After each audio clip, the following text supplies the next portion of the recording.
విశాఖపట్నంలో కొనసాగుతున్న తీవ్రమైన ఎండల నేపథ్యంలో విశాఖ వాసులకు కొత్త ఉపశమనం కలిగించేలా Visakhapatnam port authority RK beach road పరిధి మరియు రైల్వే స్టేషన్ రోడ్లో వాటర్ ఫాగింగ్ మిస్ట్ కానన్ వాహనాన్ని ఏర్పాటు చేసింది.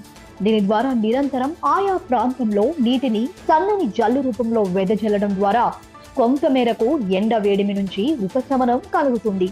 ఈ ఫాగింగ్ కార్యక్రమం ప్రతిరోజు ఉదయం 11 గంటల నుండి మధ్యాహ్నం 3 గంటల వరకు ఆర్కే బీచ్ నుంచి అప్పుగర్ ప్రాంతం వరకు రైల్వే స్టేషన్ రోడ్డు అలాగే ప్రజలు అధికంగా రాకపోకలు చేసే ఇతర ప్రాంతాల్లో నిర్వహించబడుతుంది.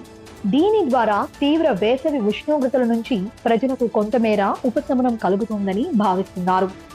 బీచ్ రోడ్డుకు వివిధ ప్రాంతాల నుంచి వచ్చిన పర్యాటకులు మరియు సందర్శకులు విశాఖపట్నం పోర్టు అథారిటీ చేపట్టిన ఈ కార్యక్రమాన్ని అభినందిస్తూ ప్రస్తుత ఎండల తీవ్రత నుంచి ప్రజలకు కొంత ఉపశమనం లభిస్తుందని అభిప్రాయపడుతున్నారు.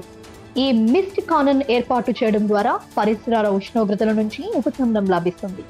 వాతావరణ పరిస్థితులు మెరుగుపడే వరకు ప్రజలు ఇబ్బందులు పడకుండా తాత్కాలికంగా ఈ ఏర్పాటు చేసినట్లు పోర్టు యాజమాన్యం తెలిపింది.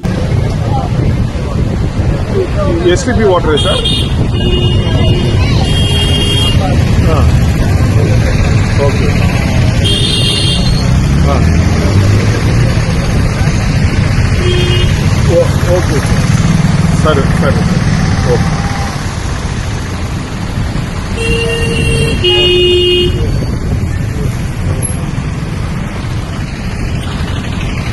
ఇంకో ట్యాంక్ రట